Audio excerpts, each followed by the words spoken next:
Welcome to the National Initiative for Cybersecurity Education Competition Subgroup. I'm Dan Manson. Today I have the pleasure of talking with Brad Wolfenden. Brad is the co-chair of the NICE Competitions Subgroup. Brad, welcome to the podcast. Thanks, Dan. Happy Friday. It's a pleasure to be connected here. Happy Friday. It's always a pleasure to talk with you. We've had a chance to work together over the years. I'm really impressed with everything that you do. We got to work on something cool called Wicked 6 last year, and I've been enjoying the subgroup, everything that you and Amelia have done. But tell me, how did you get started in this area? What drew you to cybersecurity in general and to competitions in particular? Great. My start in cybersecurity was really through the world of academia, and it's centered around transitioning what was originally built as a government learning and training environment into one that could be used throughout the academic space, kind of really targeting high school on up, including the higher ed level, undergraduate and graduate students. So really kind of, dove in head first and was able to not just kind of learn the ins and outs of cybersecurity from a technical perspective, but also looking at it from a workforce development perspective. And it was pretty easy to, really kind of immerse myself in that world, and just always been an advocate for education in general. And so, really being able to wake up every day and work in and around essentially creating opportunities for students in a career field that is just blowing up, and so much room for all kinds of different disciplines and individuals from different backgrounds with different personality types, different skill sets to really make an impact. So that's kind of how I got my start in cybersecurity in general. It just so happened that the platform that I was working on at the time was one that was quite suitable for cyber competitions. And it wasn't long before we recognized that sort of in parallel to the work we were doing in the classroom, the tool was one that could really easily be kind of flipped in a competition capacity, and be used as an environment to support all kinds of different cybersecurity competitions for lots of different proficiency levels, and using lots of different tools. I think my growing up, I was an athlete, and competition is kind of my middle name. So it's easy to apply sort of my passion for education and my competitive nature to sort of building and guiding and consulting and advising and supporting competitions, especially for students. Have you noted with schools that you've worked with that there are some best practices in terms of giving students that experiential learning? Is it something that you think some teachers really understand the value of and some may shy away from because it's out of their comfort zone? What is it that you see that works in education? Yeah, good question. I think educators in general believe in the practical application of what they're teaching, and providing students with a hands-on learning experience that complements more of the traditional kind of lecture-based approach to learning. And really those two things do go hand in hand, and that's no different in cybersecurity. I think one thing that educators tend to struggle with a little bit is either they themselves might not have as much technical expertise in and around cybersecurity to drive some of that learning, and then B, even if they do have that kind of expertise, the infrastructure, the tools, the equipment that it takes to provide that kind of access to students it is not cheap, and it can be somewhat complex, whether you're looking at hosting some sort of virtual environment on site at your college, or at the district level for high school students, or even to access that in a cloud-based delivery model. So I think that that's been a little bit of a roadblock in terms of providing access to that more technical kind of virtual lab, hands-on environment that's so important in and around cybersecurity, and to really close that workforce gap and start to produce that well-qualified talent. But one thing that I'm a huge fan of is providing that space for not just the exploration of the technical side of cybersecurity, but also allowing for mistakes to be made and the curiosity component to be chased a little bit. So finding environments where they're less prescriptive and a little bit more open-ended really encourages students to kind of find their fit in cybersecurity and do so in a way that's more rewarding than it is kind of giving them slaps on the wrist for doing something wrong or bringing something down or worrying about what might happen to a production network or whatever the case might be. So Mm-hmm. that kind of environment that is and I used to be a huge fan of the word gamified, and I've strayed away from it a little bit in the last year and a half or so. But I think most people would think of it as a gamified environment, where that reward comes from things like, a leaderboard or badges or different levels, collaboration opportunities, whether it's a chat box or video or audio chat. So a lot of those different aspects that make up the traditional video game experience can be applied to Mm-hmm. learning environments, and it makes it a little bit more immersive. It makes it a little bit more adaptive. It makes it a little bit more sticky. And in my opinion, it brings down or at least lessens some of the more significant barriers to really getting started in this field. Two of the frustrations I've had, I've been in higher education for a long time, and two of the frustrations is one is the need that students feel to get a certain grade, the GPA pressure that they feel, and another one is when you put them into an environment, they're afraid of breaking things. Mhm. And so what I like about a good competition is if it works, you get past the point of my grade or even my score. It's my experience. It's the process, and it's so much fun to explore in this competition just to have fun. And then not thinking that, well, there's a grade in this competition. Everybody gets the same experience, so everybody basically can win a competition. Although I know when you compete, you always want to come in first. We had a couple of years trying to turn this into an esport experience. Um, the first year we were able to get students from the community college in Las Vegas, CSN, and some professionals. Um, I'm trying to remember, what did we call that first year?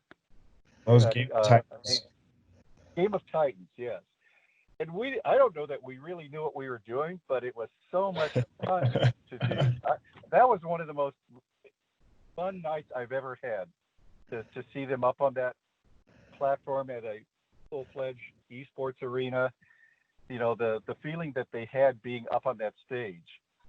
And then the second year, we really ran it like a formal competition, the Wicked Six, where we had over 20 schools apply to make the final six. And um, we really tried to go for the full esports experience. What's your takeaway from trying to have a competition play like an esport? I think on the one hand, it makes me appreciate the fact that cybersecurity competitions come in all shapes and sizes. It can be an unplugged competition. It can be, a very kind of more traditional Jeopardy style. It can be CTF. It can be, more immersive, and it can look like, more of a full production kind of experience, and cater both to the competitors, the participants, and then also an audience.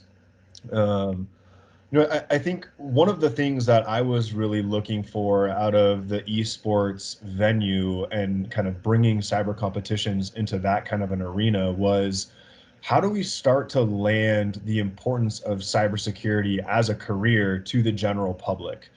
And I think part of that is delivering cybersecurity as a career in a way that is digestible and that people can relate to. And so, being able to bring it to the masses through, Twitch and YouTube and Facebook Live and, having an in-person audience that, was comprised of sponsors and other kind of VIP guests and things that were, enjoying the evening, whether it was the food or the drinks or the competition or whatever it is. We really start to see a community come together that has sort of a similar belief and mindset that as we can tie the effort of cybersecurity professionals to common day, daily life, the ins and outs of what the general public is doing, something as simple as turning on your faucet and getting a glass of clean drinking water, or being able to drive your car, without worrying about someone compromising, one of the systems, or the traffic lights, or being able to go see your doctor and trusting that your electronic health records and whatever tools, diagnostic tools or surgical tools that they need to perform the exam or the operation are working. Those kinds of things tend to get lost on the general public, and even when I'm conversing with some of my colleagues and friends and family, and, they're like, "Oh, you work in cybersecurity, that's just so cool." And I tell people that you work in cybersecurity, and they're just like, "Wow," and they don't even know what it means. And I'm like, "Well, yes, you're probably right about that."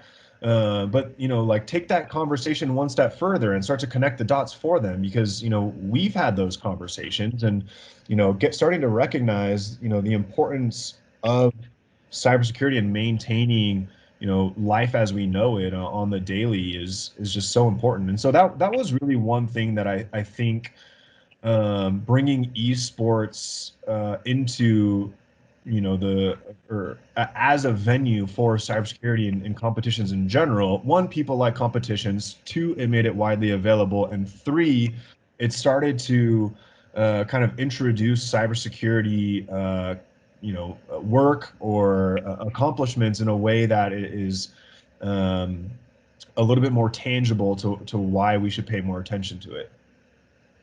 One of the reasons esports has succeeded so well is it knows how to play to an audience. The casters that I've seen, I rank as the same level as someone that does play-by-play for football or baseball or basketball. And I've always wanted to see if we could develop the casters that could do play-by-play of cyber defense and cyber attacks and reach an audience that way. Is that something you think we can do?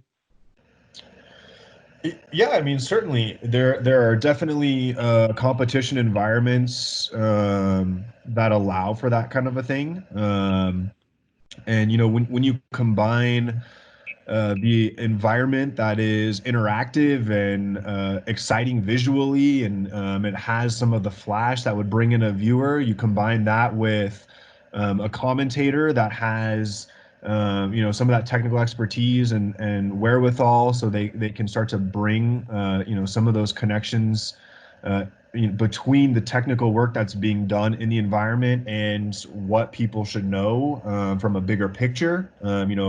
As they do this, it saves this, or when they if they don't do this, this happens, kind of a thing. And so if you Right. sort of merge those two things with sort of the production quality of an esports venue, I really do think the commentator role is a significant piece to kind of landing that message. And it does take a unique personality to be both engaging with an audience and also relatable in a technical capacity, and an understanding of what's happening on the keyboard, what kind of tools are being used, what are those tools used for, and being able to speak to those in a way that isn't necessarily over the heads of folks that don't have a background in cyber, and can better Yeah. kind of relate to it. And I don't think it's a matter of dumbing it down. I think it's a matter of knowing how to translate in ways that someone who is not a cybersecurity person can appreciate. And Right. for example, I think it was a few weeks ago, Amazon suffered a major DDoS attack. One of the worst DDoS attacks in history, but they were able to defend it. But we have no clue. We have no clue what that meant. We have no clue what the attackers are trying to do. What would have happened if they brought Amazon down? And I think if we could take some real world events and have the students, have the players play the scenario and translate the scenario to the public, it would make a real change in security awareness. And to me, it's a perfect activity for Security Awareness Month. Yeah. Yeah, I mean, I think, that example is a good one. And sort of even how you just couched it, Dan, is a little bit of sort of what we're talking about here. Yeah, Amazon did get hit with a DDoS attack. And yeah, Amazon did come down for a lot of people for a little while, until they were able to kind of right the situation and source it and recover. But the bigger picture of that is the Amazon Web Services component, and a public cloud solution that is Mm-hmm. essentially the backbone for all kinds of different applications, mobile applications, hosting of data, at every level, small businesses, medium-sized businesses, large businesses, banks, energy, the government, healthcare, you name it.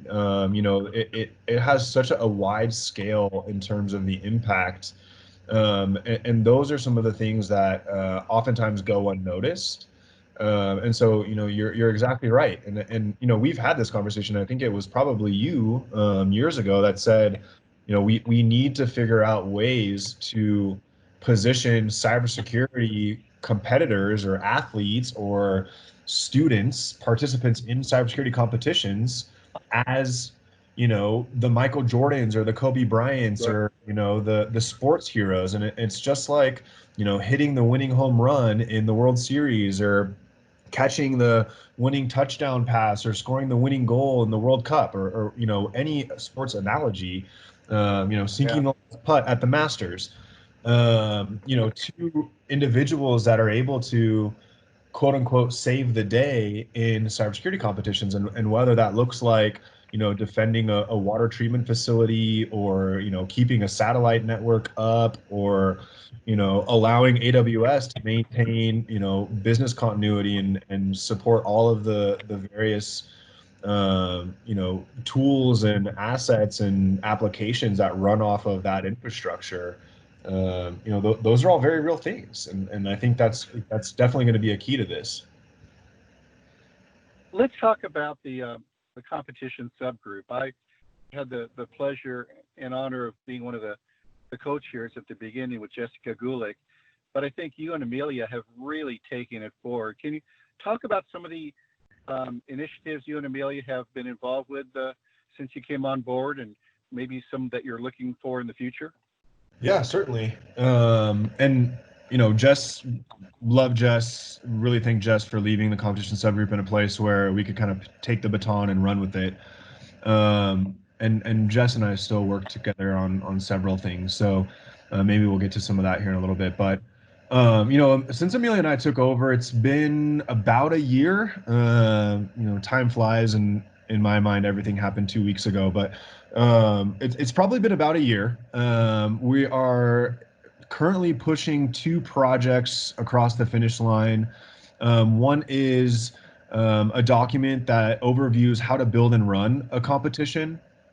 Um, and that one's really kind of a surface level checklist of 10 things to keep in mind or to make sure you're planning for as you're looking to build and run a competition. So everything from the type of competition, who the competitors are, what kind of facilities and equipment are you going to use, sponsorships, and quite a few other things. I think it's 10 or 12 checklist items. And then the other one is a guide for competitors. And it's really kind of around how do we start to bring new and different individuals into cybersecurity competitions, and what does competing in a cyber competition look like, and why might you pursue something like that.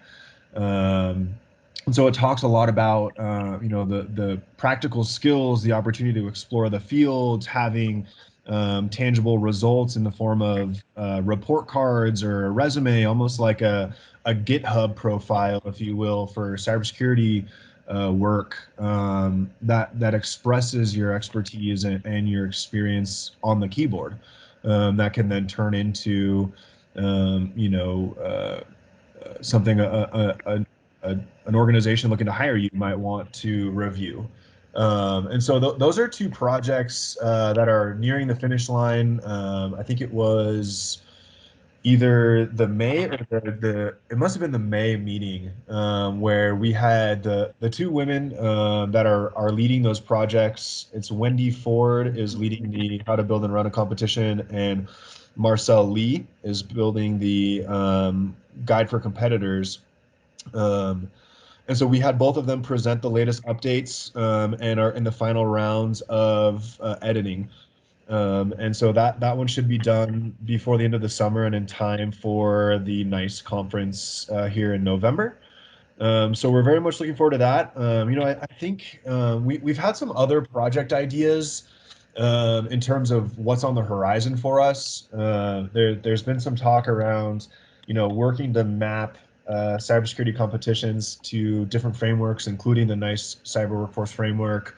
Um, Looking at creating some different interactive tools, possibly in the form of a website for interested individuals to find upcoming competitions. Whether that's kind of a heat map of competitions or some other sort of representation of that, we're not totally sure. But really making competitions more accessible in that way. So there's one central place where cyber interested individuals can go and start to look at the different types of competitions, where they're being held, how they're being held. Is it, in person? Is it remote? Is it advanced? Is it beginner? Is it individual? Is it team? Is it industry specific? All of these different components that, make up sort of the logistics of competitions.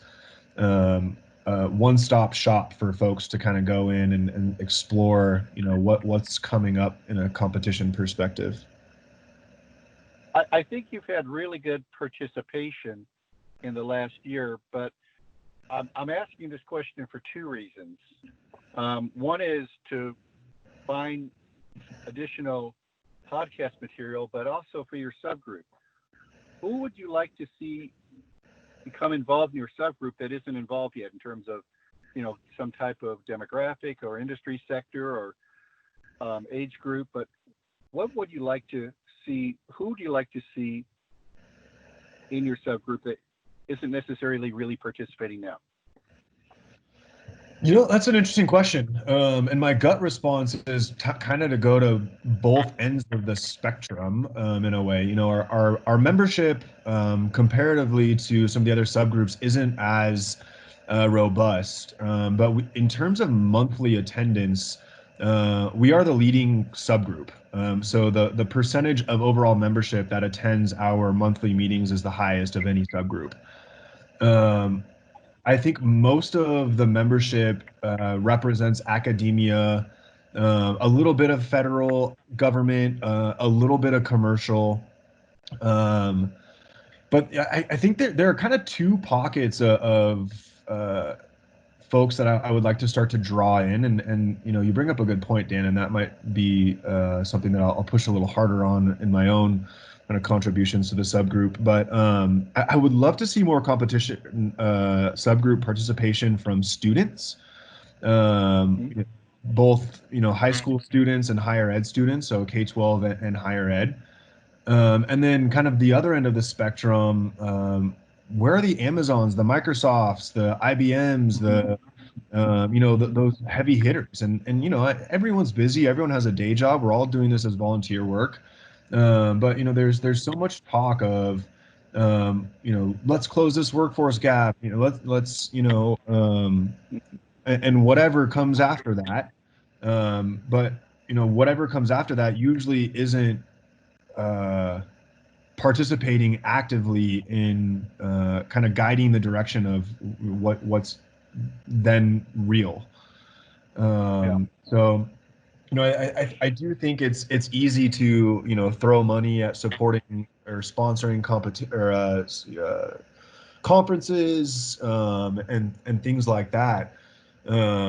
But involvement from some of those kind of leading tech organizations, the Facebooks, the Twitters, the whatever, Carbon Black, or Splunk, or whoever Hmm. it is. I would love to get them in the fold, not just because I think they have unique perspectives, but they also have products and tools that should be part of these competitions. And they're the ones that know how we can get competitors access to those kinds of things. And so if we are going to have a scenario where someone's saving the day from AWS coming down, Amazon needs to be in that conversation, and Amazon needs to be supporting, the delivery of that kind of a competition environment. And same story, if Carbon Black or FireEye or Alien Vault, AT&T, you name the tool, or you name the organization. But I guess those would be the two buckets of or demographics that I would like to draw into the subgroup from a participation perspective. I completely agree. I'd love to see more corporate representation in the subgroup and more willingness to partner with competitions. Two things that I wanted to see in competitions for a long time are making them spectator friendly, but also having meaningful statistics, meaningful metrics. We've had the NICE framework for a few years now, and I'm trying to find ways to have those become the metrics. Is the NICE framework something that you think we can build metrics around in competitions? Yes, I do think so. Is it there right this second? I don't think so. Mm-hmm. It's got to be where we start, but it needs some sharpening from, uh, I guess, a competency perspective. So it has all of Mm-hmm. the knowledge, the skills, the abilities, and the tasks. At some point, we're going to have to start to align the KSAs and tasks with proficiency levels and look at, Right. okay, so if you're working in the protect and defend category, or any of the 7 categories, and you break that then down into the specialty areas and the work roles, and then ultimately the KSAs. If one of the skills is around writing firewall rules, how do we start to break up writing firewall rules and the related tasks into kind of a spectrum of proficiency? And so I think in order to put real metrics or statistics on cybersecurity competitions, there needs to be a little bit more consensus around what does a novice versus an intermediate Mm-hmm. versus an expert practitioner. How do they take that skill of writing a firewall rule? What does that mean to them? If you're writing a firewall rule as a novice, or as someone with intermediate experience, or someone at the top of the pyramid, you all have a different perspective of that. And so I think we have to start drilling down into making some of those skills, like all of them, the KSAs and the tasks, a little bit more graded, if you will, from the the ability perspective or the proficiency perspective. So some of the ways we can go with the framework would be to, in addition to understanding what level do we mean, and have the different levels, beginner, intermediate, expert, proficiency levels, like you mentioned, but how do you show it? Right. How can you demonstrate your competency in it? And that's where I think competitions could have a real future in this. Yeah, yeah, because I mean, the NICE framework gives you the what. You have the categories, and as the NICE framework becomes, increasingly adopted into academia, into the commercial space, into the federal government, from a hiring and training perspective, and that sort of common lexicon that it provides is adopted, you can use that then in the competitions. And so the next step there is to kind of break down the what. So here's the what. Let's put some rubrics on the what. And then show how. And then show how. Brad, any other goals for the subgroup that you'd like to see in the next year or two?